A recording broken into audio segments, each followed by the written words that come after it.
네, 안녕하세요. 경제트렌드 박프로TV입니다. 오늘 주제는 처음 주식을 시작하시면 무조건 하면 안 되는 그런 것들이고요. 일단은 첫 번째는 모의 투자를 하시면 안 된다. 즉, 바로 실전 투자, 소액이라도 실전 투자로 하셔야 된다. 인데요.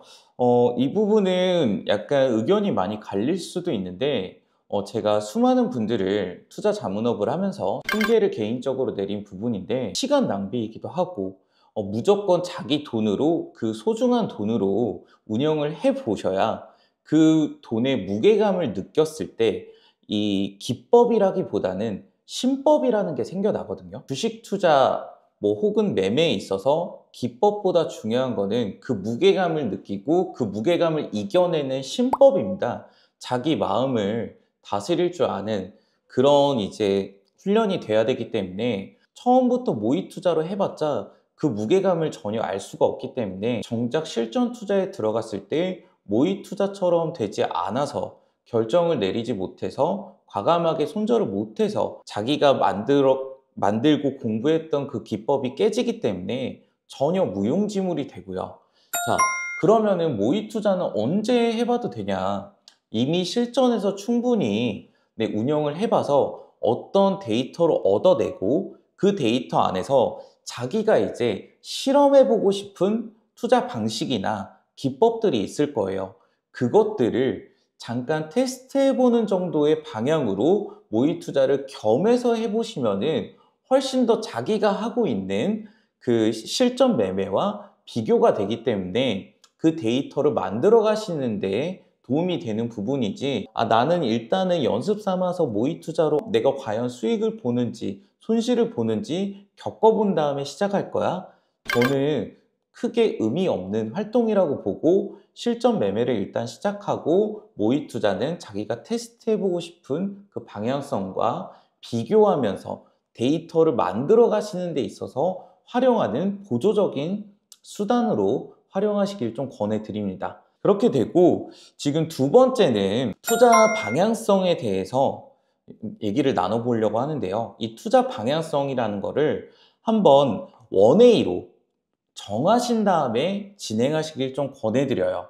여러 가지 투자 방식이나 방향성, 기법을 혼용해서 하시게 되면은 이 방향성과 방식에 대해서 데이터가 없고 자기한테 맞는지를 확인할 수가 없기 때문에 일단은 단순한 틀로 넓혀가면서 카테고리를 넓혀가면서 정교하게 만들어가는 거지, 처음부터 뭔가를 정교하게 해내려고 하시면은 너무 막연하고 발전시키기가 어렵습니다. 결국에는 자기한테 맞는 방식이 가장 좋은 방향성이기 때문에 그런 부분들을 여러분들이 찾아가시는 과정이 꼭 필요하거든요.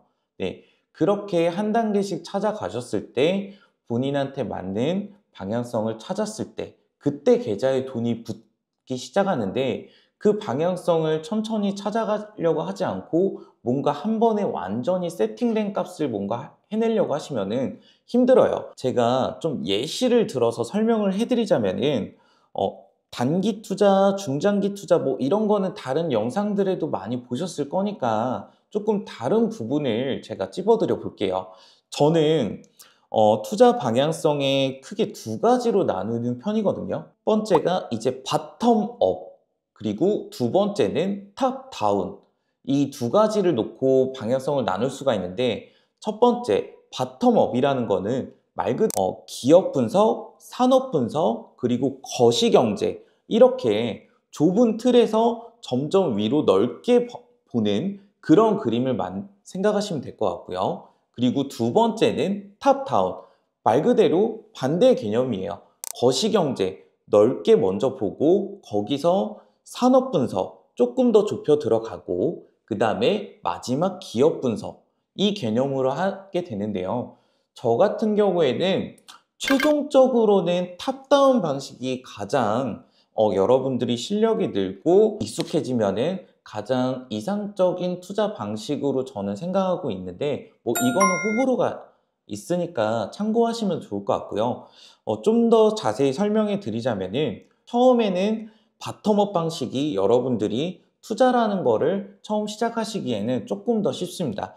그럼 바텀업 방식을 봤을 때 이것 또한 예로 제가 좀 설명을 해드릴게요.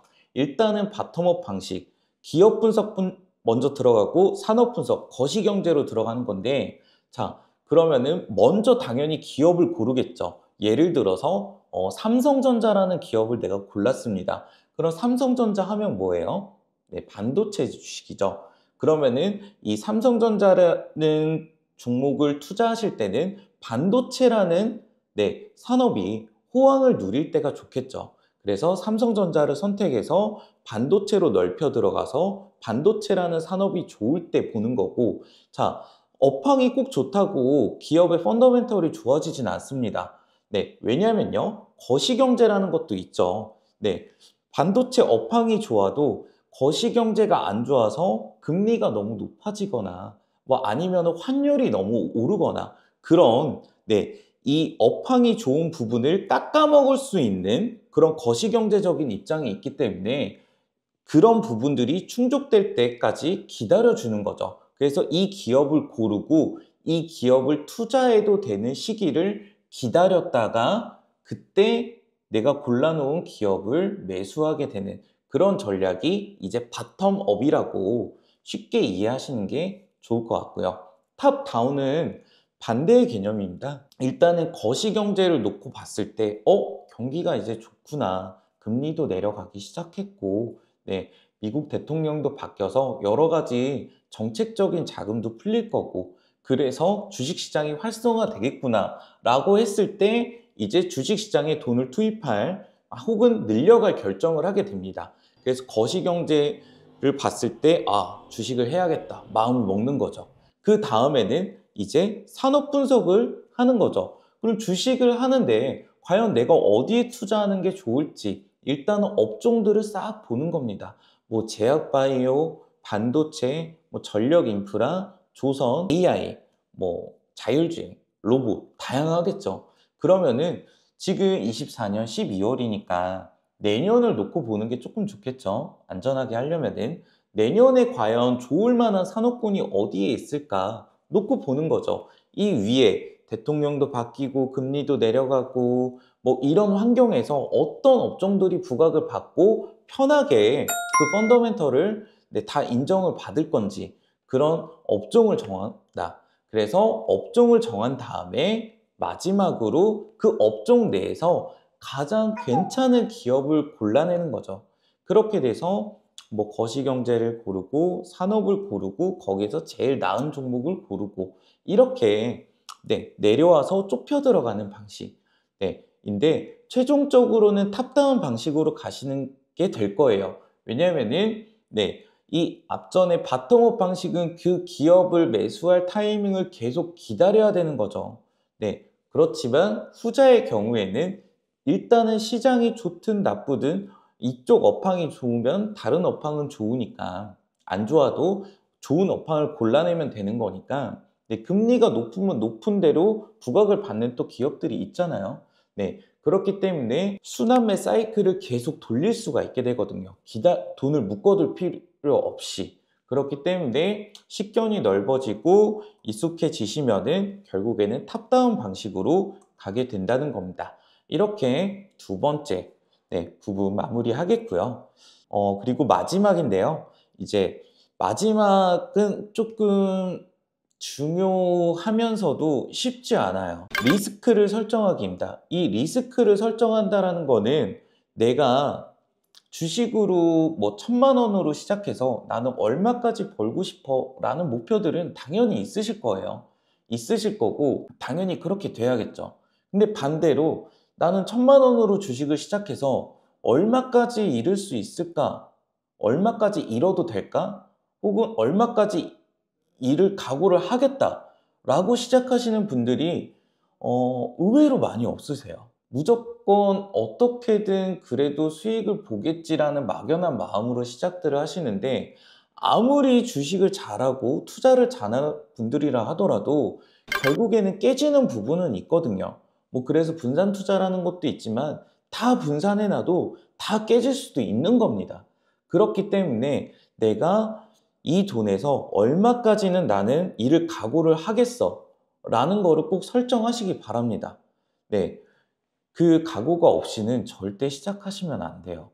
그렇게 되고 세부적으로 들어가서 리스크 설정이라는 게 꼭 얼마까지 잃어도 되겠어, 각오하겠어 이런 부분도 있고, 또 다른 방면으로는 보통은 투자를 결정해서 종목을 매수하거나 뭐 아니면 뭐 지수에 베팅하거나 여러 가지 방향이 있겠지만은 본인의 선택에 보통은 긍정적인 뷰, 그게 기본적 분석에 의한 펀더멘털에 의해서든 아니면은 뭐 차트, 기술적 분석에 의해서든 의사결정을 내렸을 때 긍정적인 부분만 보게 되거든요. 아, 기업은 앞으로 내년에 이렇게 되고 이런 업황이 이렇게 흘러갈 거니까 주가가 올라갈 거야.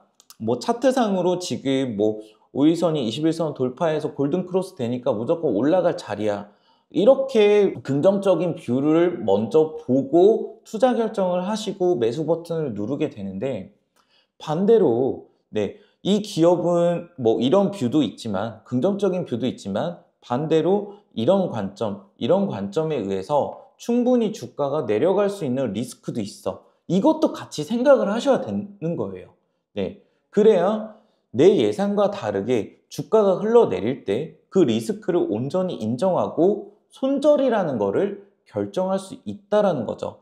단순히 손절 라인을 마이너스 3%로 설정할 거야, 마이너스 5%로 설정할 거야, 뭐 이런 것도 좋지만 그 손절을 결정하게 되는 네, 근거와 네, 판단을 도와줄 도구들을 여러 가지 설정해 놓는 것도 중요합니다. 차트로만 매매하시는 분들도 마찬가지죠. 네, 항상 올라가는 관점도 있고 내려갈 수밖에 없는 관점도 있는 거거든요. 결국에는 차트라는 거는 통계학의 개념이기 때문에 통계의 데이터는 결국에는 시대가 흐르고 흐름이 바뀌어가면서 변하기 마련이거든요. 그렇기 때문에 여러분들이 이런 양방향성의 관점을 같이 두면서 본인의 결정에 성공이 될 때도 실패가 될 때도 항상 네, 그것을 겸허히 받아들일 수 있는 시나리오를 그거를 미리 다 짜보라는 거죠. 네. 그렇게 됐을 때 그 다음 의사결정을 내릴 때 훨씬 더 업그레이드된 의사결정을 내릴 수가 있습니다. 네. 그래야 손절을 할 때에도 마음이 편한 게 뭐냐면은, 그래, 나 이것도 이미 예상했던 부분이야. 이것도 내가 설정해 놓은 범위 안에 있어. 그렇기 때문에 나는 미리 생각했기 때문에 지금 손절을 할 수 있어. 라고 하게 되거든요. 이거는 좀 신법적인 부분인데, 이런 부분을 설정해 놓지 않고 기계적으로 나 손절할 거야. 사람은 기계가 아니거든요. 네, 인간이기 때문에 기계적으로 할 수 있게끔 보조장치를, 네, 지표를 만들어 놔야 되는 겁니다. 그렇기 때문에 미리 이런 리스크를 뭐 얼마까지 잃어도 될지, 그리고 내가 이 긍정적으로 봤던 부분이 언제든 부정적으로 바뀔 수 있다는 거, 그런 것들을 다 설정하자는 게 마지막 세 번째였습니다. 그럼 오늘 처음 주식을 시작하면 무조건 해야 할 세 가지 혹은 하면 안 될 그런 것들에 대해서 좀 다뤄드렸는데요. 네, 충분히 쉽게 이해되셨을 거라 믿고 다음 영상도 제가 더 쉽고 알찬 내용으로 준비해서 찾아뵙도록 하겠습니다. 네, 감사합니다.